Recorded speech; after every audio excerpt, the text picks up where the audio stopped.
Maganda na naman ang game bukas. NLEX Road Warriors target ang kanilang third win this conference habang gusto namang makabawi ni Bolbol. Aying ang TNT tropang 5G sa kanilang first win this conference.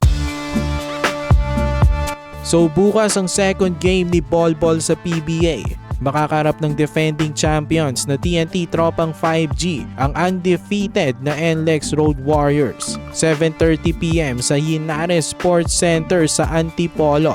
Gusto ngang maka-bounce back ni Bolbol sa pagkatalo nila sa Rain or Shine sa kanyang debut sa PBA. Hindi naman masama ang nilaro niya. Solid naman ang kanyang ipinakita. Umiscore siya ng 38 points. Humakot ng 16 rebounds at may 5 blocks pa. Napakaganda nga ng kanyang stats. Kaya lang kung napanood niyo ang game, mapapansin natin na hindi pa ganon kaganda ang opensa ng TNT as a whole. Nag-a-adjust pa sila dito kay Bolbol. Tsaka may mga flaws rin tayong nakita kay Bolbol tulad ng kanyang effort. Minsan hindi siya nag-e-effort nga sa depensa o hindi bumababa.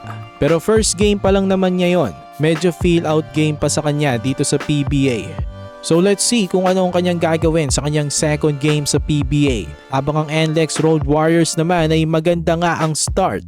Gustong patunayan na hindi fluke ang kanilang mainit na simula. Perfect 2-0 nga sila. Grabe ang confidence na ng kanilang import na si KD Lalane. Solid ang ipinakita sa kanyang first 2 games. 23 points at 15 rebounds per game ang kanyang ina-average so far. Gusto nga ng Road Warriors manatiling perfect. Pero laban sa TNT, malaking testo sa kanila. Lalo na naatat bumawi itong 7'3" na si Bolbol. At mahirap ngang kalabanin ng TNT kapag galing sa talo. Kadalasan kapag ganun, maganda ang bawi ng team na to. So nanganganib ang perfect record ng NLEX. Pwedeng madungisan na ito bukas. Pero may pressure din ito sa TNT at kay Bolbol. Excited nga ang mga PBA fans sa kanya mula pa nang ma-announce na siya nang import ng TNT.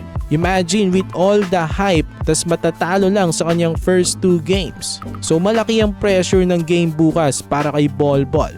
Tinatrato nga niya ito na must win. Bukas nga first game Magnolia Hotshots kontra Blackwater Bossing. Second game naman itong TNT versus NLEX. Makabawi kaya itong sila Bolbol at ang TNT o mananatiling perfect itong NLEX Road Warriors. For more PBA content, ilike nyo na ang ating video at mag-subscribe na rin sa JB Buckets.